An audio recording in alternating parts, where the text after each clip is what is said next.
Пеший ход конем. Сбить человека врагу не пожелаешь. Этого боится любой водитель. Но для некоторых пешеходов столкновение с тонной железа обычная, хоть и рискованная профессия. Пешеход против автомобиля. Силы явно не равны. Прыжок, и вот уже сбитый мошенник валится на асфальт. Если бы не случайный свидетель с регистратора, водителю «Волги» пришлось бы отвечать по всей строгости.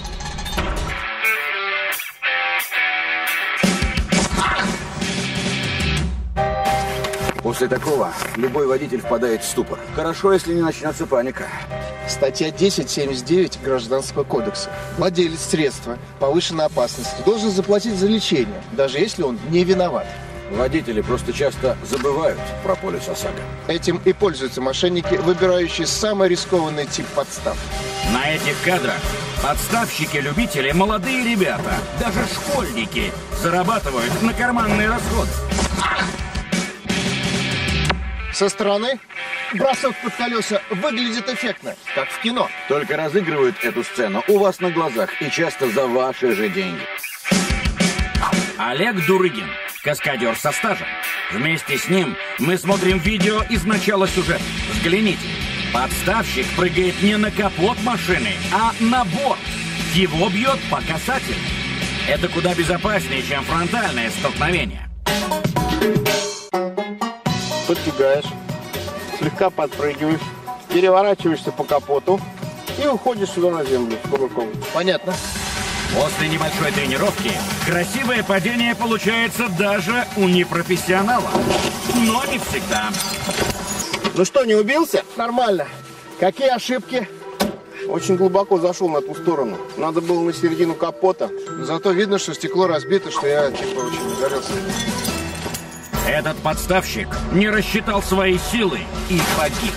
И снова, если бы не регистратор, доказать, что водитель невиновен, было бы почти невозможно. При ДТП с причинением легкого либо средней тяжести вреда здоровью водителю грозит административная ответственность в виде штрафа либо лишения права управления до 2 лет. В случае причинения тяжкого вреда здоровью, при условии, что водитель виноват в ДТП, ему грозит лишение свободы до 2 лет. Гражданский кодекс делает только одно исключение для водителей. Ответственность не наступает, если удастся доказать, что вред здоровью пешехода нанесен вследствие действия непреодолимой силы или умысла потерпевшего. Вызывай Гаидова. Сейчас вызову. Посмотрите, мошенник держится за правую ногу, хотя падал на левый бок.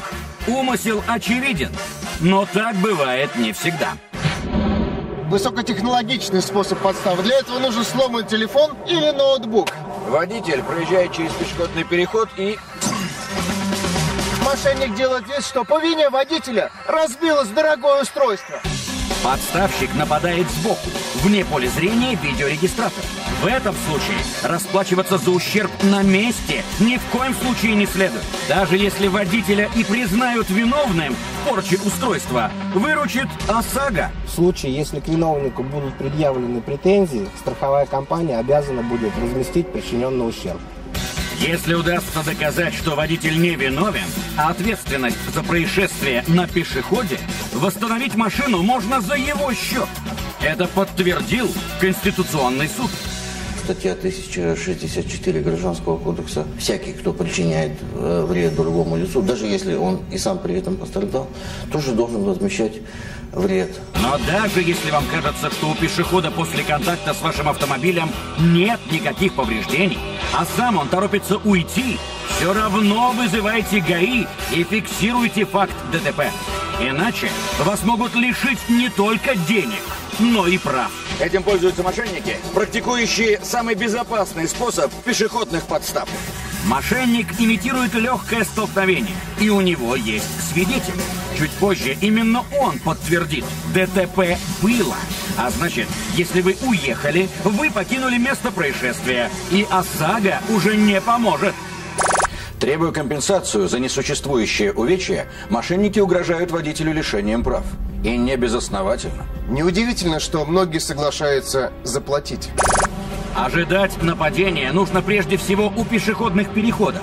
Там доказать свою правоту пешеходам-подставщикам проще всего. Притормозите. В любом случае это не помешает.